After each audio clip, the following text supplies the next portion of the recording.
L'Afrique se libère. 10 milliards d'euros. Voilà ce que la France a gaspillé pour maintenir son empire néocolonial au Sahel. Mais attendez, ce chiffre cache une vérité encore plus scandaleuse. Pendant que Paris brûlait ses milliards dans une guerre perdue d'avance, les enfants du Mali, du Burkina et du Niger mouraient de faim. Aujourd'hui, l'Afrique se libère. Et la facture salée pour les Français n'est que la justice divine. Thomas Sankara l'avait prédit, « Celui qui vous nourrit, vous contrôle ». Eh bien, l'Afrique a décidé de reprendre le contrôle de son destin. Restez jusqu'au bout car ce que je vais vous révéler sur cette débâcle française est une victoire historique pour le panafricanisme. Ici, on célèbre les victoires de l'Afrique et on expose les mensonges du système néocolonial. Aujourd'hui, on décortique comment la résistance sahélienne a mis en déroute l'armée française et coûté une fortune aux contribuables français. Une leçon d'histoire en direct. Mais avant, les stratèges, rejoignez notre mouvement. Abonnez-vous et devenez membre. Le lien en description. Mes amis, savourons ensemble cette divine ironie. La France, qui a pillé l'Afrique pendant des siècles, vient de perdre 10 milliards en essayant de maintenir sa domination. Rappelez-vous, quand Hollande, le néocolonialiste, lance Serval en 2013, il pensait rééditer les exploits de ses ancêtres colonisateurs. Quelques semaines, disait-il. 9 ans plus tard, la France fut la queue entre les jambes, laissant derrière elle un gouffre financier. Regardez comment leur arrogance leur a coûté cher. 2013, 650 millions, l'opération Éclair qui dure toujours. 2014, 700 millions, Serval devient Barkhane, l'occupation s'installe. 2015, 800 millions, les Français s'enlisent comme en Indochine. 2016, premier mort français, la résistance s'organise. 2017, 1 milliard, le peuple malien commence à dire non. 2018, les manifestations anti-françaises explosent. 2019, dehors la France devient le cri de ralliement. 2020, la jeunesse sahélienne se soulève.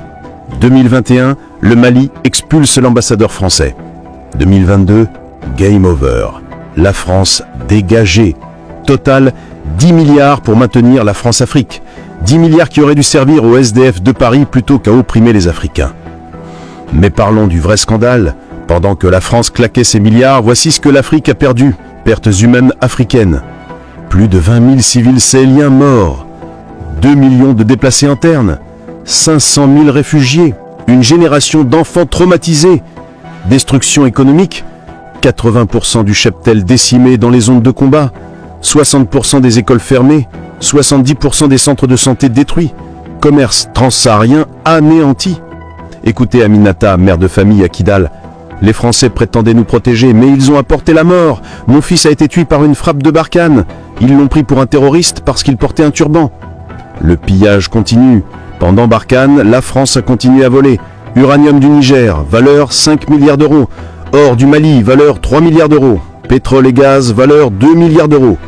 Bilan, la France dépense 10 milliards mais vole 10 milliards. Pour elle, c'est une opération blanche. Pour l'Afrique, c'est l'enfer.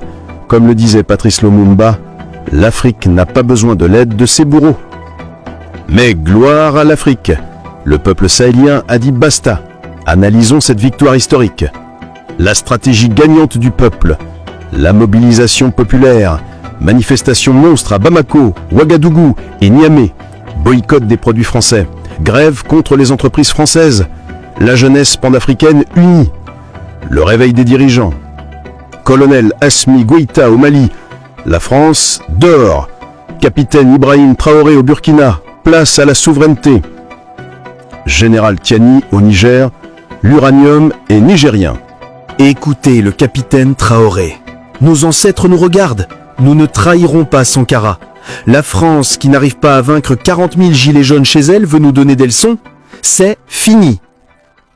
L'alliance stratégique, création de l'Alliance des États du Sahel, coopération militaire sans la France, nouveaux partenaires respectueux, Russie, Turquie, Chine. Renaissance de l'esprit de l'Organisation de l'Unité africaine. Modèle français, 5000 soldats, 10 milliards dépensés, égale échec total. Modèle africain, armée nationale renforcée, souveraineté retrouvée, égale victoire. Kémy Séba avait raison, l'Afrique n'a pas besoin de sauveurs blancs, elle a besoin de retrouver sa dignité. Analysons maintenant l'effondrement du système néocolonial français.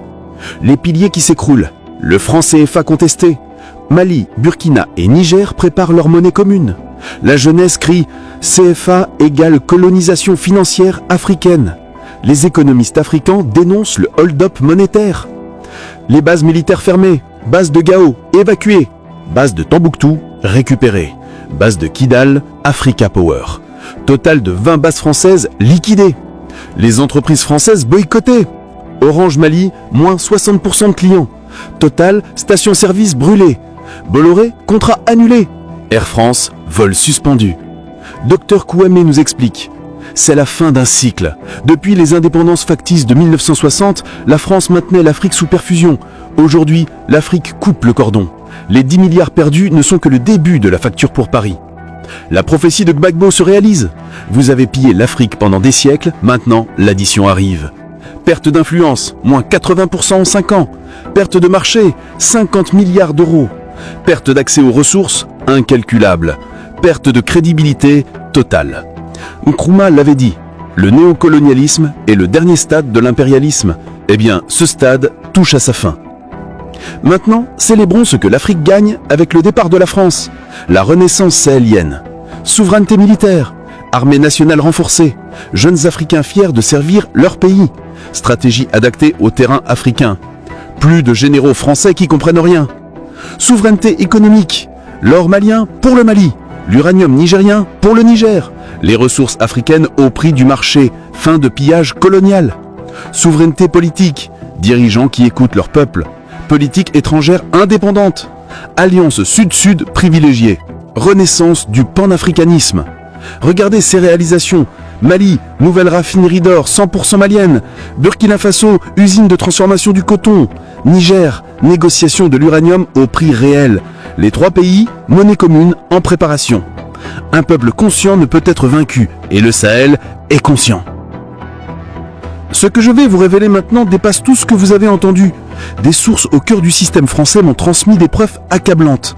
La France n'a pas seulement perdu 10 milliards, elle a financé sa propre défaite. Restez bien accrochés, car cette suite va bouleverser votre vision de la géopolitique africaine. Mes frères et sœurs, préparez-vous au choc. Vous savez ce qui est le plus ironique dans cette débâcle française? Les armes que la France a larguées au Sahel se sont retournées contre elle. Révélation numéro 1, l'opération Boomerang. Entre 2013 et 2020, la France a perdu, mystérieusement, 15 000 fusils d'assaut FAMAS, 8 000 pistolets automatiques, 500 lance-roquettes, 200 000 munitions diverses, 50 véhicules blindés légers. Officiellement, perdus dans le désert ou volés par les terroristes. La vérité, une partie massive de cet arsenal a été récupérée par les mouvements de résistance patriotique. On savait que les armes disparaissaient, mais les gradés fermaient les yeux. Certains commandants locaux négociaient même avec les chefs de village. C'était le bordel total. Le système de corruption qui s'est retourné.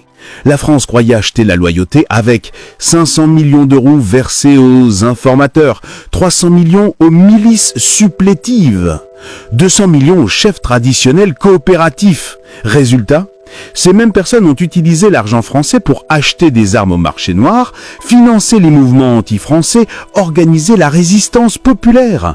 Regardez ce schéma édifiant. L'argent français, corruption locale, achat d'armes, résistance armée, défaite française. Comme dit le proverbe Bambara, celui qui creuse un trou pour son frère y tombera le premier. Pendant que la France enlisait, l'Afrique tissait des alliances stratégiques qui ont changé la donne. La Russie, le game changer. Contrairement à la propagande occidentale, voici les vrais chiffres de la coopération russo-africaine. Coût pour la Russie, 500 millions d'euros seulement. Instructeurs déployés, 2000 versus 5000 Français. Efficacité plus 300% par rapport à Barkhane. Respect de la souveraineté totale. Les Russes ne nous donnent pas d'ordre, ils forment nos soldats, point. Pas de base permanente, pas d'ingérence politique, c'est ça le respect.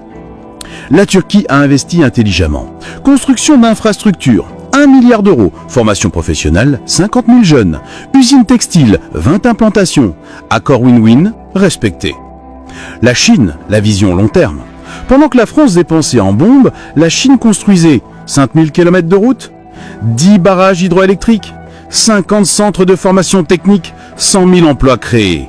France, 10 milliards, destruction, mort, haine. Chine, 10 milliards, Construction, vie, partenariat. L'Algérie, le frère stratégique. L'Algérie, forte de son expérience contre le colonialisme, a fourni renseignements stratégiques, formation anti-guérilla, soutien diplomatique, la mémoire de la résistance. Comme l'a dit Abdelmadjid Tebboune, l'Algérie sera toujours du côté des peuples africains en lutte pour leur liberté. La France a aussi perdu la bataille de l'information. Analysons ce fiasco médiatique. Les mensonges qui ne passent plus. France 24, RFI, TV5 Monde ont dépensé 200 millions d'euros en propagande. La France protège les civils. Images de bavures circulent sur WhatsApp. Barkhane combat le terrorisme. Vidéo montre les terroristes prospérer. Les Africains nous demandent de rester. Manifestations monstres disent le contraire. La révolution des réseaux sociaux. Les jeunes Africains ont riposté avec #France dégage, 50 millions de tweets. TikTok de résistance, 500 millions de vues. YouTube panafricain, 1 milliard de vues cumulées. WhatsApp, chaîne d'infos alternative. Top 5 des voix panafricaines qui ont démoli la propagande. Kémy Séba, 5 millions d'abonnés. Nathalie Yambé, 3 millions. Franklin Nyamsi, 2 millions. Aminata Dramane Traoré, 2 millions. Les lanceurs d'alerte anonymes, innombrables. Le réveil de la diaspora. La diaspora africaine s'est mobilisée. Paris, 100 000 manifestants devant l'Élysée. Londres, boycott des entreprises françaises. New York, pétition à l'ONU. Partout, solidarité panafricaine. J'ai grandi en France, mais voir mon pays d'origine bombardé m'a réveillé. J'ai rejoint le mouvement. Nous sommes des millions. Maintenant, révélons l'impact dévastateur sur l'économie française elle-même. Les pertes colossales, au-delà de 10 milliards. Perte des marchés africains. Télécom, Orange perd 3 milliards de valeur. Énergie, Total perd 5 milliards de contrats. BTP, Bouygues perd 2 milliards de projets. Banque, BNP et Société Générale fuient. L'effet domino, 50 000 emplois français liés à l'Afrique menacés. Les ports de Marseille et Le Havre en crise. Les entreprises de logistique en faillite. L'influence française en chute libre. La panique à l'Élysée. Document confidentiel flouté. Un rapport interne révèle la perte du Sahel pourrait coûter 100 milliards à l'économie française sur 10 ans. La revanche de l'histoire. Souvenez-vous du pacte colonial qui obligeait l'Afrique à déposer 50% de ses réserves au Trésor français, acheter prioritairement français, donner la préférence aux entreprises françaises. Aujourd'hui, c'est la fin de ce racket. Avant, Afrique fut la France, 500 milliards d'euros par an. Maintenant, France, trou noir, game over. Patrice Lumumba prophétisait « L'Afrique écrira sa propre histoire et elle sera belle et glorieuse ». Cette prophétie se réalise. Nous sommes la génération Sankara 2.0, pas de machettes mais des smartphones, pas de fusils mais des hashtags, et nous avons gagné. Si le Mali, le Burkina et le Niger ont pu se libérer, toute l'Afrique le peut. De Dakar à Douala, d'Abidjan à Libreville, le message est clair, l'heure de la deuxième indépendance a sonné. Famille panafricaine, nous venons d'assister à un moment historique. La France a dépensé 10 milliards pour maintenir sa domination et a tout perdu. C'est la preuve que l'Afrique unie est invincible. Le message est clair, le temps des maîtres est relevé, l'Afrique écrit sa propre histoire. Que cette victoire sahélienne inspire tous les peuples africains encore sous le joug néocolonial. À tous les Français qui nous regardent, vos dirigeants ont gaspillé vos impôts dans une guerre injuste. Pendant qu'ils dépensaient des milliards au Sahel, vos hôpitaux ferment, vos retraites diminuent. Il est temps que vous aussi, vous demandiez des comptes. Clique ici pour voir notre dernière vidéo. À tout de suite.